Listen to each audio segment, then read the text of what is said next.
Kannur Pazhayangadi ചൂട്ടാട്ട് അഴിമുഖത്ത് fibre വെള്ളം മറിഞ്ഞ് കാണാതായ മത്സ്യത്തൊഴിലാളിയുടെ മൃതദേഹം കിട്ടി.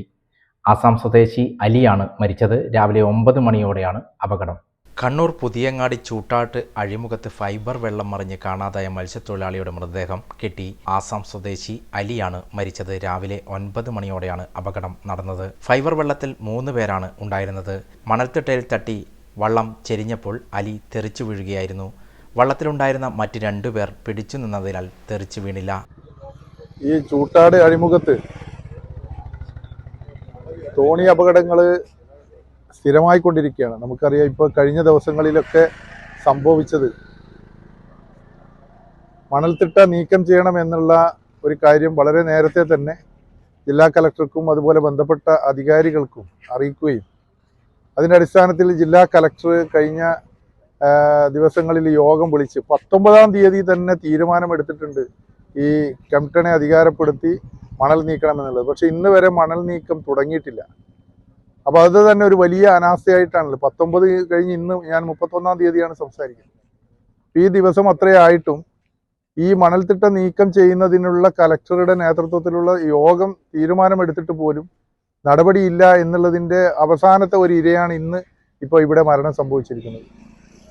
അലി എന്ന് പറയുന്ന ഒരു ആസാം സ്വദേശിയാണ് ഇന്ന് മരിച്ചിട്ടുള്ളത്. അപ്പോൾ മത്സ്യത്തൊഴിലാളികൾക്ക് ഇപ്പോൾ ധൈര്യപൂർവ്വം മത്സ്യബന്ധനം നടത്താൻ കഴിയാത്തൊരു സാഹചര്യം.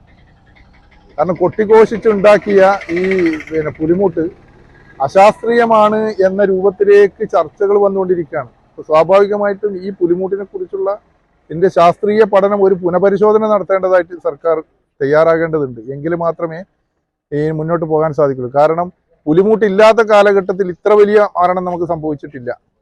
ചില കാറ്റും കോളും ഉണ്ടാകുന്ന ഘട്ടങ്ങളിൽ കാലാവസ്ഥയുടെ ചില വ്യതിയാനങ്ങളുടെ അടിസ്ഥാനത്തിൽ മാത്രം ഉണ്ടായ ചില പ്രതിഭാസങ്ങൾക്ക് അനുസരണമായിട്ടുണ്ടായ 1-2 അപകടങ്ങൾ മാത്രമേ ഉണ്ടായിരുന്നുള്ളൂ. എന്നാൽ ഇത് ദിനേന ഇന്ന് മരണങ്ങൾ സംഭവിച്ചുകൊണ്ടിരിക്കുന്നു. മത്സ്യത്തൊഴിലാളികൾ ഭീതിയോട് കൂടിയിട്ട് നോക്കിക്കാണുന്ന ഒരു സാഹചര്യം. പ്രത്യേകിച്ച് സീസൺ തുടങ്ങുകയാണ്. മത്സ്യത്തൊഴിലാളികളെ സംബന്ധിച്ചിടത്തോളം അവർ ജീവൻ പണയം വെച്ചും കടലിൽ പോയി വല്ലതും ലഭിക്കണമെന്നുള്ള ആ കാര്യത്തിലാണ് അവർ മുന്നോട്ട് പോകുന്നത്. പക്ഷേ അതിന് ധൈര്യപൂർവ്വം പോകാൻ സാധിക്കാത്ത ഒരു സാഹചര്യമാണുള്ളത്. അടിയന്തരമായും ഗവൺമെൻറ് ഈ കാര്യത്തിൽ ഇടപെടേണ്ടതുണ്ട്. ഇന്ന് തന്നെ കലക്ടർക്ക് ഇതിൻ്റെ മെസ്സേജ് കൊടുക്കുന്നുണ്ട്. കാരണം ഈ മണൽത്തിട്ട നീക്കുന്നതിന് വേണ്ട അടിയന്തര സ്വഭാവം ഉണ്ടാക്കേണ്ടതുണ്ട് എന്ന കാര്യം തന്നെയാണ് പഞ്ചായത്തിന് പറയാനുള്ളത്.